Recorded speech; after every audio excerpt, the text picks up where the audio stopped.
Lewis Hamilton has just made a move that could change the way Formula One works forever, and it has nothing to do with what happens on the track. It all started with a helmet. At first, it looked like just a new sponsor logo, maybe something small and not very important. But when people took a closer look, they saw something much bigger. This wasn't a normal sponsorship, this was a powerful message. The name Perplexity AI was now printed on Hamilton's visor. That may not seem like a big deal, but it really is. Perplexity is a fast-growing tech company worth over $9 billion. And out of all the teams and drivers in Formula One, they chose to sponsor only one person, Lewis Hamilton. This is not a partnership with a racing team. It's not a team logo or a shared sponsor. It's a personal deal only for Hamilton. That alone is something we almost never see in Formula One, especially not at a team like Ferrari. It shows that Hamilton has built something much bigger than just his racing career. He has built a personal brand so strong that one of the most talked about companies in tech wanted to work with him.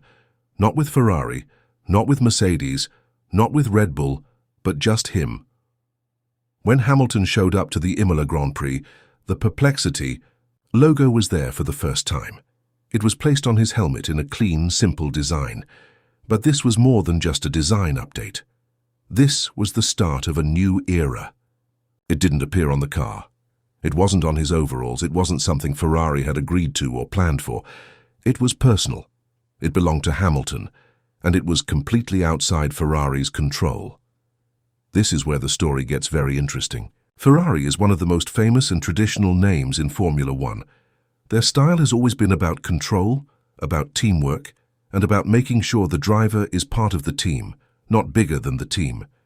Even great champions like Michael Schumacher and Sebastian Vettel had to fit into Ferrari's way of doing things. But Hamilton is different. He is more than just a racing driver. He's a global celebrity. He's involved in fashion, social movements, music, movies, and now technology. He has fans who don't even watch F1 but follow his life and career. This makes him a one-man brand, and one that sometimes looks even bigger than the Ferrari name itself. Ferrari now finds itself in a strange place. They have a driver who is not just racing for them, but who is also doing his own business deals that the team has no part in. These deals are huge and make headlines all over the world. Ferrari, for the first time in a long time, is not the center of attention.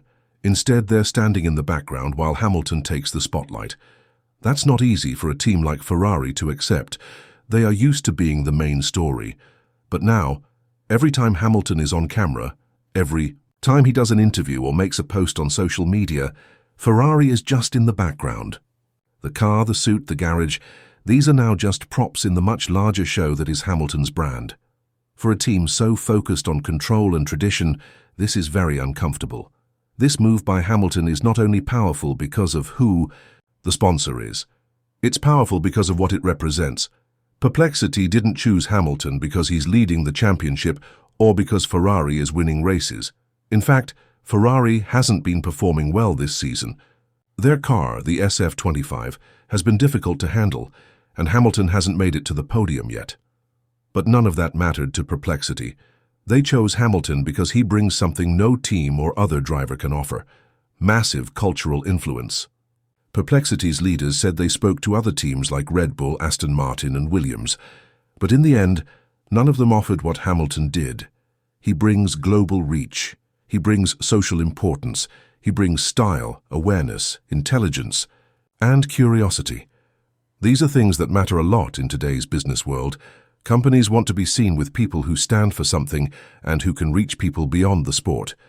Hamilton is exactly that kind of person. This is also where Charles Leclerc comes into the picture. Leclerc is Ferrari's loyal star. He's young, fast, and very talented. He's been with the team through difficult years, has defended them many times, and has always done what was asked of him. This season, he's even beating Hamilton on track, but off the track, things are different. Leclerc hasn't brought in billion-dollar deals. He hasn't become the face of any big global brand. He's loved by fans, but his influence doesn't reach as far as Hamilton's. This creates a strange situation inside Ferrari. On one side, you have Leclerc, the hard-working team player who is performing well. On the other, you have Hamilton, who is still adapting to the car, but is dominating the headlines and bringing in sponsors that have nothing to do with the team. This isn't a rivalry yet, but it's an imbalance. And in a place like Ferrari, that imbalance could grow into something more serious over time. The key issue is that Ferrari didn't set up this deal. They didn't make money from it. They didn't plan for it. But now they are a part of it, whether they like it or not. They are now the background in all the videos, photos and news stories about Hamilton and perplexity. This is a position Ferrari has never been in before, and it might not be one they're comfortable staying in. Formula One is changing. It's no longer just about racing and winning titles. It's about entertainment. It's about influence. It's about image. Drivers are no longer just athletes. They are public figures, influencers, business people, and brand owners. Hamilton is leading this change. What he has done with the perplexity deal might become the standard in future F1 contracts.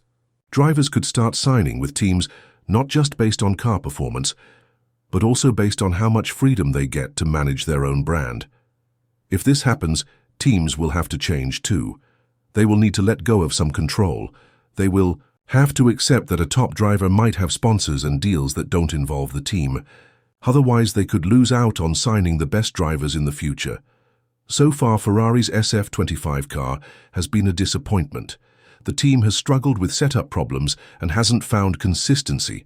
Hamilton hasn't had strong results yet, but none of that has stopped his influence from growing. In fact, some would say his influence off the track is more powerful than ever. That's the big question now. What matters more, winning races or winning headlines? For perplexity, the answer is clear. Hamilton doesn't need to be winning to be valuable. He just needs to be present. He needs to be seen, heard, and followed. Every helmet he wears, every interview he gives, every social media post he makes becomes part of a much larger story. Ferrari is part of that story now, whether they benefit from it or not. But what happens if Ferrari continues to struggle? What happens if Leclerc keeps finishing ahead of Hamilton and the car stays inconsistent? Will people inside the team begin to question whether Hamilton's growing fame is helping or hurting the team? Right now, they're staying quiet. But in private meetings, behind closed doors, these questions are probably already being asked. If Ferrari starts winning, everything changes. A successful car, plus a globally famous driver, plus $1 billion sponsor. That's a dream come true. The marketing value would be massive. Hamilton and Ferrari together could become one of the most powerful partnerships the sport has ever seen. But if the results don't come, the story changes. Suddenly, Hamilton looks like a superstar who is stuck in a team that can't deliver, and Ferrari looks like a team that has lost control of its own spotlight. This is what makes the situation so fascinating. Hamilton's new helmet logo is not just a logo, it's a warning. It's a sign that the sport is changing and that drivers are becoming just as important as the teams, maybe even more important. Ferrari now has to accept that it doesn't have full control anymore. It has to play a new game with new rules. And the first person to show them those new rules is Lewis Hamilton. This deal also sends a message to the rest of the grid. If Hamilton can sign deals like this, other drivers will want the same. Big companies will start looking at drivers the way they look at celebrities or influencers. That could change how drivers manage their careers, how teams manage their contracts, and how sponsors decide where to invest. Ferrari may try to adjust, or they may try to resist. But one thing is clear, they can't ignore it. Hamilton has opened a new door, and once it's open, there's no going back. Formula One in 2025 is not just a racing sport. It's a global business. It's a media machine. And Hamilton is proving that the helmet you wear can be just as important as the car you drive. So, while many people look at lap times and qualifying positions, the real power is being shown in other ways. It's being shown in who gets the biggest sponsorships, who trends on social media, who attracts attention from companies outside the sport. And right now, that person is Lewis Hamilton. Whether Ferrari likes it or not, they are now part of a bigger picture. And in that picture, Hamilton isn't just another driver. He's the main character. The rules are changing. The sport is evolving. And Hamilton is leading that evolution, one helmet at a time.